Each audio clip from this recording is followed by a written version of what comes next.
do follow up. If you don't get an answer, follow up. If you do get an answer, follow up in 6 months, because chances are that they're gonna say, this guy hustling, so yeah, we're gonna give him a chance. Hey, what's up everyone? This is Jeremy, founder of quickmail.io. Hey, and this is Jack from emailsthatsell.com. Today, rapid fire. Hey Jack, just before we start, I've been doing some thinking lately. You know, our podcast won't be legit until we have a sponsor, right? Okay, but haven't we been turning down sponsors? I know, but it's hard to recommend something you and I don't use often, and we're already promoting the crap out of our services. Fair point, but what about the course we just released? Wouldn't you recommend that to our listeners? Yeah, for sure I would. All right, so how would we start? Well, for starters, I wouldn't mention that it took us over a year and 3 trips to Japan and Switzerland to record the thing. All right, let's not do that. But at minimum, I would want to mention where they can find the course. Like, let's put it to, I don't know, course.quickmail.io. Would that work for you? It works, and then I could share what a few of those early students had to say about it. Like the one from Damien, who said it was by far the best course on cold outbound I've ever taken. Or what did Chris say? The week on sales research and targeting prospects blew my mind. Yeah, we definitely want that in there. Yeah, I like it. It's kind of too easy. You know, people always say nice things when they get results. And at some point, we're going to have to come up with some hard sell copywriting materials of our own. And you know, I'm not that great at that. So I don't know, what would you put on the page? Okay, how about this? Imagine that instead of getting ignored by prospects day after day, you could just follow a course that shows you how to book meetings with dream clients and automate the entire outbound process so you can focus on closing deals and scaling your company. Plus, there's that money back guarantee and the 8 modules and the bonus podcast interviews. But so far, so good? Yeah, I like it, man. But you know, I like your style. So anyway, all right, it's getting a bit late. So can we podcast now and review that later? Yeah, but at least promise me that course.quickmail.io is finally live and people can finally try out the course right now. Yeah, sure. I already put it live, and just so you know, I added that special price we discussed about for our podcast listener, and then we can leave it here until, you know, we're happy with the landing page. Sounds fair enough? Yeah, let's do it. Okay, so rapid fire. All right. We're in a hurry right now. Yeah. We are going to rapidly go through these questions, starting with numero uno. Jeremy, what A/B test should I try out right now? We do have an episode actually, Jack, episode 72, that lay out a lot of ideas if you want to try some stuff for A/B testing. Overall, I would just say, like, doesn't matter too much what you're testing as long as you're testing. That's the primary thing. Just simply for deliverability reasons, you're going to have more chances of having your email delivered. But also, I wanted to invite you to think of 3 things. It's a bit like 3 strikes, you're out. So you have to think about your potential prospect doesn't know you, doesn't know your company, and probably doesn't know your product. So I will experiment as a challenge maybe for you in the next coming weeks. Try to experiment, pick one of them, like put more emphasis in, you know, why people should know your company, or why people should know you, or why people should know your product. So experiment with one of the 3 things. I think this is a good way to go. And for people who have zero idea, I will say switch one of your follow-up value proposition with your actual email. So unless you're going very dummy with your follow-up and just saying like a bump email, you probably have a different value proposition to highlight. Maybe it's speed of your product versus someone else's product. Then switch it up, you know, spice it up, try with a different value proposition. What about you, Jack? Okay, so you're saying take that follow-up and make sure you include a different value prop. Is that right? Switch it with your first email. So, for example, in your first email, you're going to have one value proposition. In the second follow-up email, you're going to have a second value proposition. Just switch it to and then see if something resonates more. Right on. I have a simple suggestion if you want a very good A/B test to try out right now, and that is take your email, add a custom intro line, and send that email from your own inbox. So if you're using a cold email inbox to send your messages, don't do that for this A/B test. Send it from your business account and see what happens. I think you will be pleasantly surprised, as long as you're not reaching out to the wrong group or asking them to pull out their credit card. It should give you more of the good replies. We have to be careful not to be too long on rapid fires, but I would ask you why. It's rapid fire. Why would you want to do that, Jack? Like, if I'm thinking I'm an operation, I got all my automation in cold outreach, why would I want to suddenly start to send 1 or 2 emails from my inbox? Oh, I'm not suggesting send 1 or 2. I mean, this is an A/B test. So just pause what you're doing, or if you have enough people in your list, just go ahead and set up another inbox, which is the one you use every day for work. Oh, I see. And use that inbox to send emails, and go ahead and add a custom intro line for every single prospect on your list. That should give you more replies. Yep. Period. I like that. Moving on. Numero dos. For B2B, is it still worth sending cold email when you can send a personalized LinkedIn invite these days? Yeah. So I think it's right up your alley, my friend. That's right. So yes, we are using multi-channel to get leads these days. So Jeremy's pushing this question on me. So I think, in other words, it's like, why bother with cold email if LinkedIn's That's working? right. Or why bother with LinkedIn if cold email's working? And guys, it's very simple. You try more channels, you get more replies. You get more replies, you get more leads. You get more leads, you get more deals. You get more deals, you get more money. You get more money, you get more, I don't know, fill in the blank. But yeah, it's just for more of the replies that you're working so hard to achieve. It's very simple. Even if you have like 10-to-1 sort of relationship, like let's say, for example, you got 10 times more, leads from one channel. Well, should you drop the other one or insist on that one? I don't believe anybody has a 10-to-1 Me neither. across LinkedIn and email. But even if that was the case, once you have processes that are set up, it's almost a foolish business decision to say, you know what? Yeah, we could get 10% more leads if we did both channels, but we're already getting 90. Nobody's going to say, like, let's stop there, right? If anything, you should be looking for another channel. Maybe pick up the damn phone or send, Yeah, you nailed it. Move on. It's rapid fire. It's all good. Numero tres, list building aside, Jack and Jeremy, what part of my email should I spend the most effort on? I'm going to take this one quickly. I think it's worth to consider that overall, in broad terms, when you're doing a cold email, you have like 3 parts. You have the intro, you have the value proposition, and then you got the CTA. Yes, you can, say there's 5 parts. There's also the PS at the end, and there is probably like a small blurb maybe on you or your company and stuff like that. But I think you can get away with those 3 parts. So I say try to build the sort of like MVP of your email, like the minimum replyable email, MRP, we should say. Oh, we can coin it and brand it. I love it. MRE, minimum replyable email. That's right. And I would say, think of those 3 things. Just think of an intro, ideally a personalized intro that is, directed toward the recipient, a value proposition, again, targeted toward the recipient, and a CTA that is super crystal clear to get some answers. Hold on. So going back to the question, what part of my email should I spend the most effort on? All 3. 3. All right. Give me one. Give me one part of the email. I would say intro and value prop. I think that intro is nowadays something that you have to do in order to earn the right to be read. And then the value proposition is probably the most important one as well.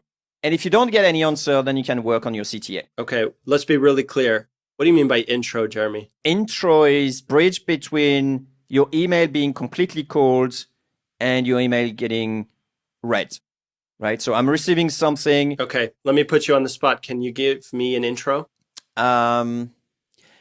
Jack was listening to your podcast yesterday. I love the point you made about XYZ. Just random question. Okay. Currently looking to sell shoes in Louisiana. Are you interested in, Cool. buying a pair? Whatever. So that was good. That was a whole email, but the intro, the personalized That's right. snippet is what we're talking. Okay, that's cool. That's what I'm talking about. So, because let's face it, we receive all tons of cold emails. Yeah. And personally, I read one half a line and I know if I need to move that to my cold email swap file or if I actually need to carry on reading. That's kind of you not to move it to spam, by the way. Yeah, I know. So everyone feel free to cold email Jeremy.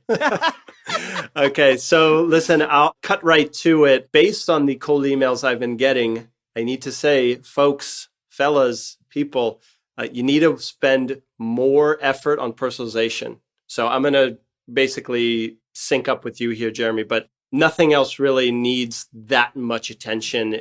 more people spent more time personalizing each cold email, then they would get more replies from this channel, plain and simple. So spend more effort on it. And look, just analyze it like a dollars and cents decision. Is it worth the extra effort? Period. That's it. The only reason why I didn't just say intro is because an intro alone doesn't make much. So you do need to think of doing the other ones, but no doubt. Totally agree with you. Yeah. Intro.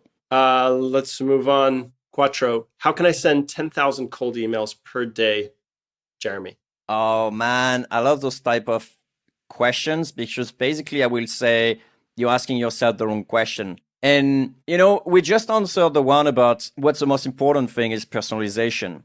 Why? Because you're going to be able to send low volume and get high replies. And this question is about the opposite. How can I send a lot of volume? Yeah. I know I don't need a lot of replies, just a lot of volume. So there are a few things. There's a few instances where this is legit, and I have that. Like I literally have some companies that have a lot of salespeople, so they do need to send legitimately this amount of volume. But then in this case, you will just, scale with multiple inboxes. I mean, you just add one inbox in QuickMail and then you're kind of okay. As long as you're getting a good reply rate, this is not a problem. You can send millions of emails per day as long as no one flags you as spam and everyone loves you and everyone replies to you. It's just as simple as that. If you're sending email and your prospect's not going to like you and put you as spam, you may well just send even 200 emails and being banned. So, just pay more attention to who you're contacting and be relevant to them. Yeah, I've got a couple notes here for this question. I just wrote pass because I've gotten this question in consults and stuff. And Jeremy, I steal your answer every time. Like, you're asking the wrong question here. Aren't you looking to generate revenue?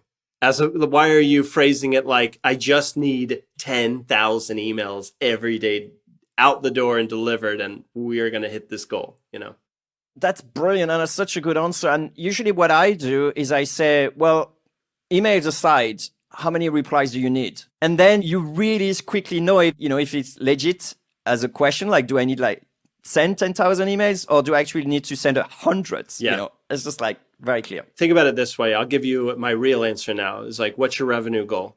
Okay. How many clients do you need or users do you need in order to hit that? Okay. So assume you have, let's say, 10% response rate. How many emails do you need to send? And if it is anywhere close to 10,000 a day, cold email is not your channel. You're in the wrong business. You're selling a product that is much too low, or your revenue goals are just unrealistic. Other parts of your business need to be reassessed. Okay? Yeah, all good. All right. Let's keep moving on. Fellas, what's the verdict on setting up a cold email domain in 2020? I'll take this one first. So it's kind of nice to follow that previous question with this question. As you know, cold email domains were essential, I would say, previous to 2018, if you wanted to kind of have some safety around your outreach efforts. However, today, I don't recommend it. I don't do it for clients because the name of the game is, for us at least, lower volume, higher quality. And when you play that kind of outreach, you no longer need to have those same fears that go along the lines of getting banned for spamming people. Because if you do like boutique high quality outreach, that's not a problem. And it's better to enjoy the deliverability benefits of using a very nicely warmed up inbox. Yeah, totally agree. If you're playing like the game of 100 emails, I think it's going to mix with your natural type of conversation in emails. And I think that will be nice. But of course, if you're sending 10,000 emails, well, yeah, that's coming back to the same problem.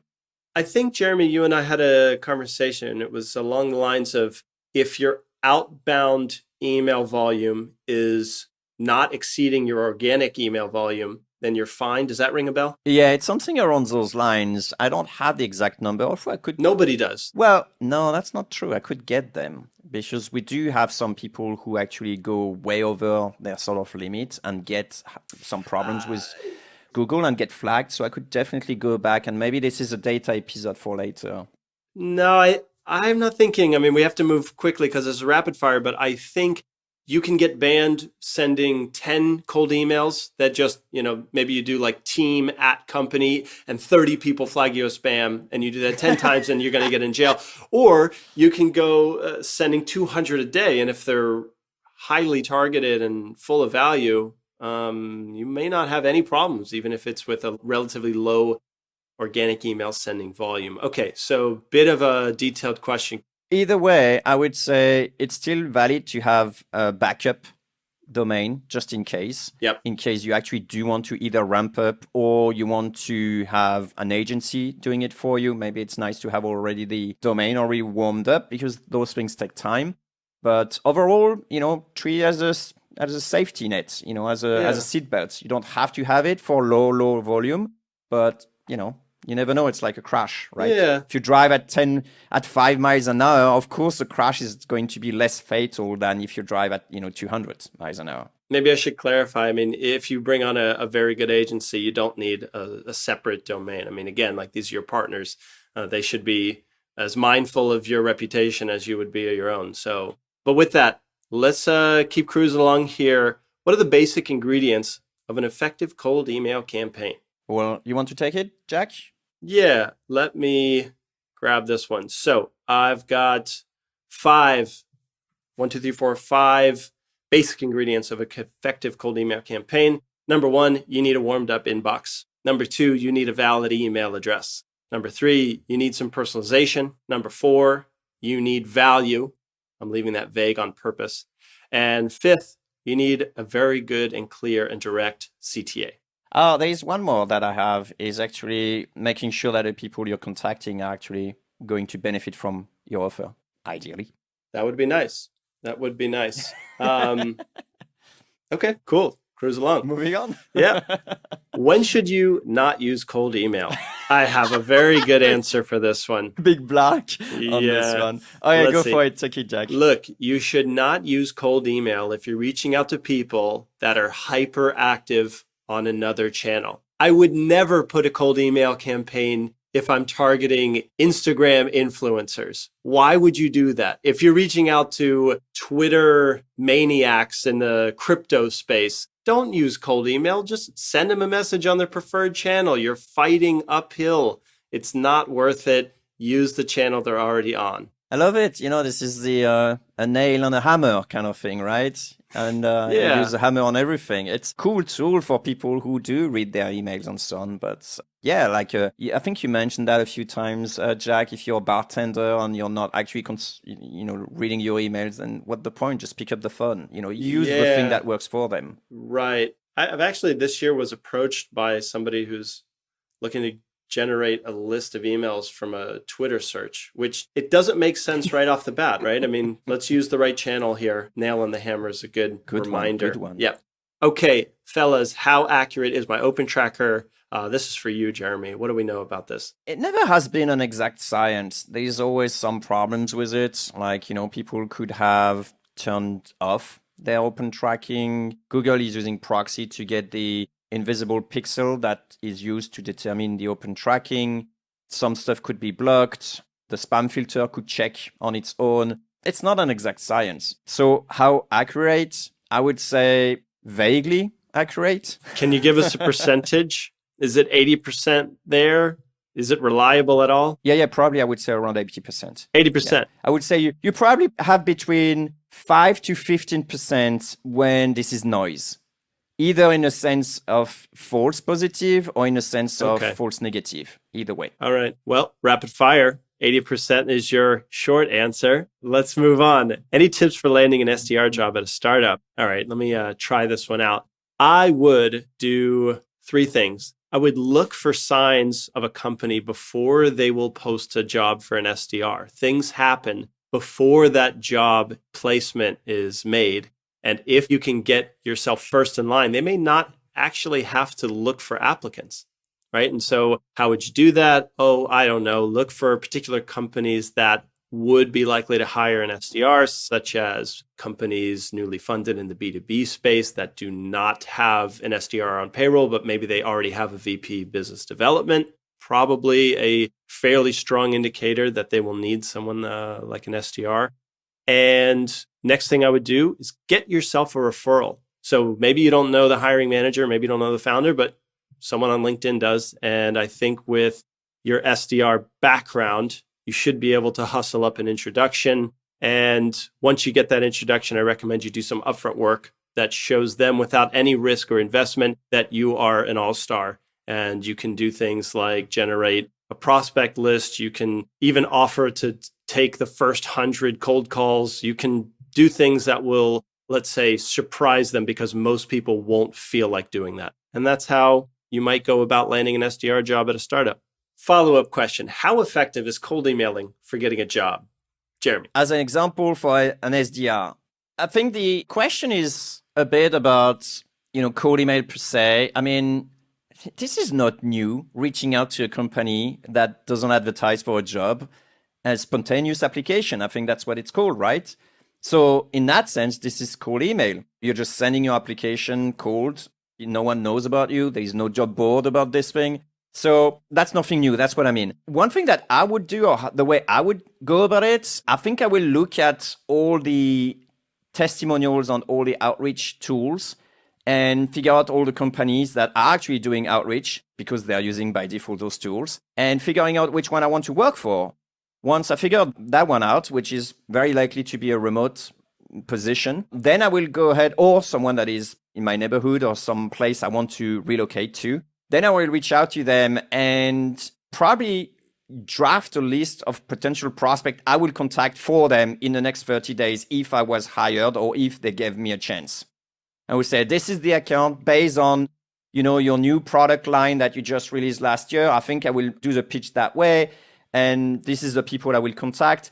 And maybe this is limit, but maybe I would even actually try to reach out to a few and just cold call, because when you're cold calling, there is no ID that say this person called from this company. So I would even maybe experiment, but that's careful. Yeah, careful. Maybe yes, maybe no. You have to be careful with that. Yeah, depends on the jurisdiction here. Anyway, the point is, I will show value before they hire me and not just ask for, just show my credentials. If you have, that's great. If you don't have any experience, just show that you're able to hustle. And the last point, which is super important, that every automation tool has, is follow up. So do follow up. If you don't get an answer, follow up. If you do get an answer, follow up in 6 months. Because chances are that they're going to say, this guy hustling, so yeah, we're going to give him a chance. After 3 or 4 times, I can guarantee you, if you keep on reaching out to those people and say you still want to work at their company, they're going to give you a chance. It's yours for the taking. Given the world we're in today, it's a given. Moving along, rapid fire. Where should I put my personalization? Right up front after the first name of your prospect. Why? Because you see it in the message preview, which will boost your open rates. It does. There's studies out there that say maybe your message preview is a stronger indication of whether or not you will get open in the subject line, although the data says maybe. Jeremy, anything different than that? No, it's perfect. I'd say bonus point if you add also a PS. Nailed it. Next question. Should I worry about LinkedIn banning my account for sending lots of invites? I'll take this one because I'm sending lots of invites. And I say, yes, you should worry about LinkedIn banning your account if you send lots of invites, because they can ban your account for sending lots of invites. Here's the caveat. If you do a really good job sending your invites, and you know that by your acceptance rate, if you have an above 40% acceptance rate, then you shouldn't have any problems. That's what we're seeing. Jeremy? I'll say, when you're a kid and you discover Fire for the first time, you're playing with matches, and then you're very smart because you sort of like nail it. And at some point you burn yourself. Then at this stage, you feel very stupid. And I think that's exactly the same with LinkedIn. So, keep playing with Fire. But if you burn yourself, just know that you're not going to feel on top of the world anymore. Well, no need to start a civil war over this question because the rapid fire continues. What's the worst cold email you've ever gotten? Jeremy, I'm curious what you have to say here. Freaking hell. It was such a tough question. I mean, I received really bad cold email, and for me, they're pretty much all in the same bag. I think it's pretty much the default. The default is really terrible, horrible cold emails. I don't think there is any worse. Maybe the worst is being insulted on a cold email. That would probably be a new thing for me. But more or less, for me, they're all bad. So, on you, Jack. The worst cold email I ever got was a message from somebody asking if I wanted to promote their cold email course. And it was the worst one because they talked about how expert they were at cold emailing, and they found me through careful research, but they didn't see that Jeremy and I already have a cold email course. So I was like, oh, that's a pretty bad one. All right, moving right along. Good one. Is cold emailing someone in their native language as opposed to English a good idea? Sure. Yeah, sure.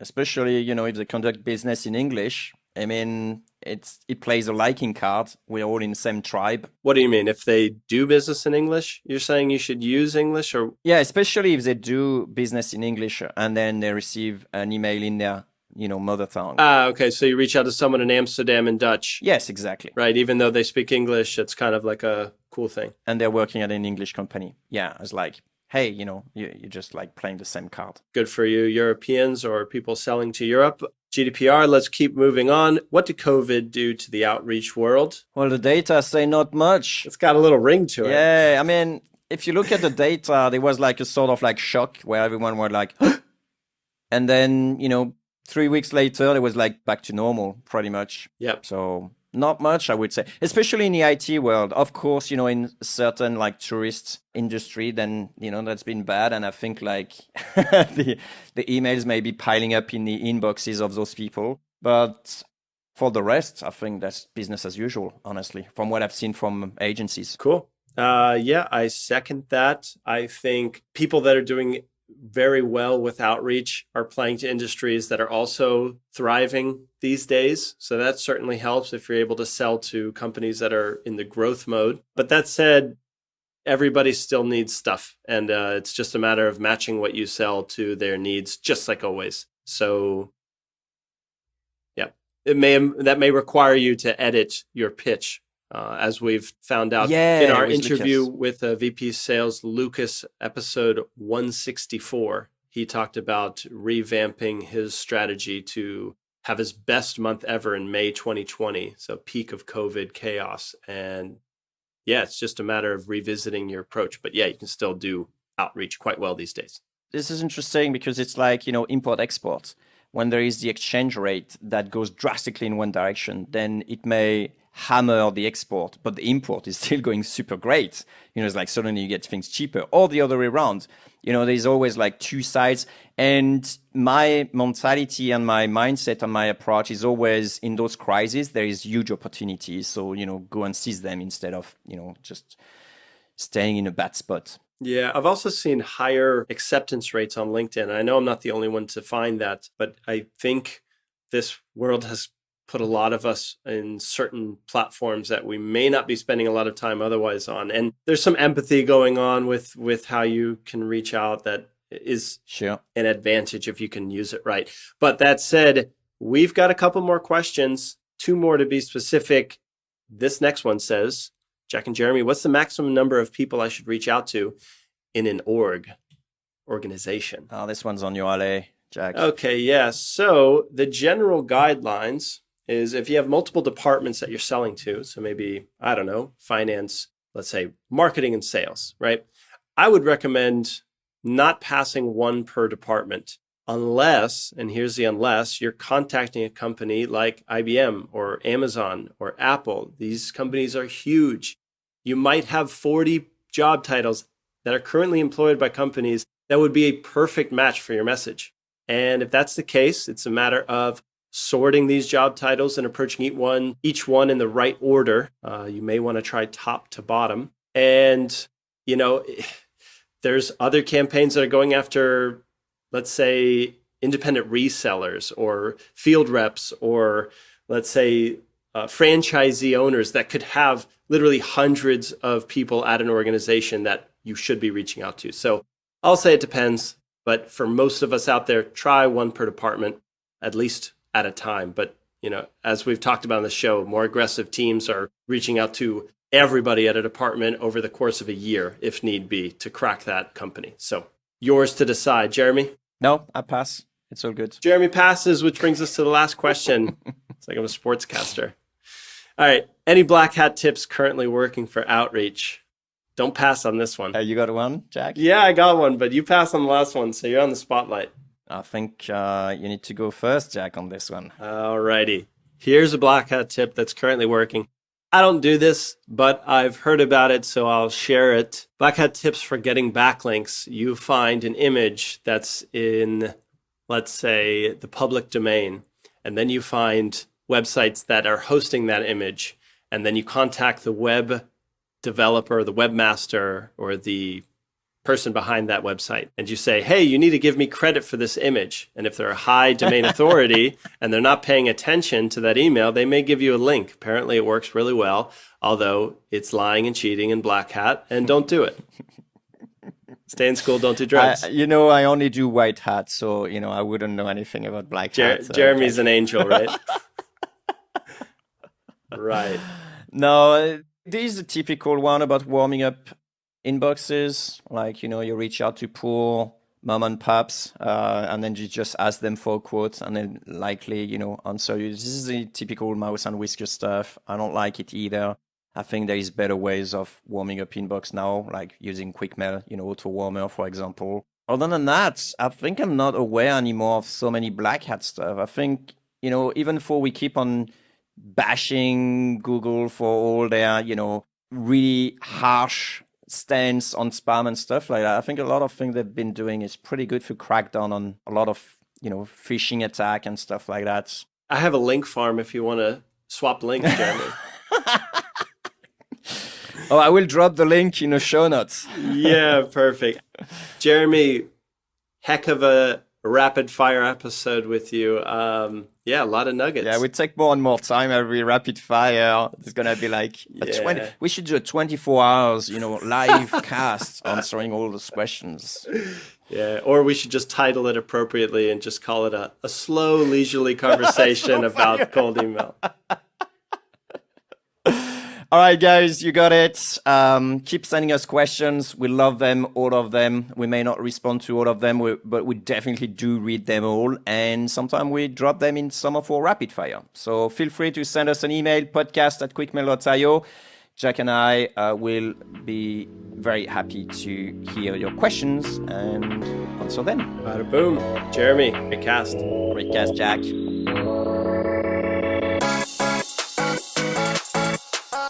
Hey, cold emailer. Yeah, you.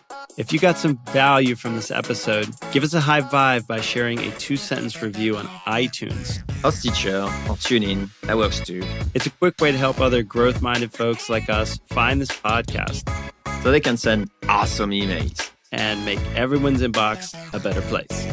Thanks.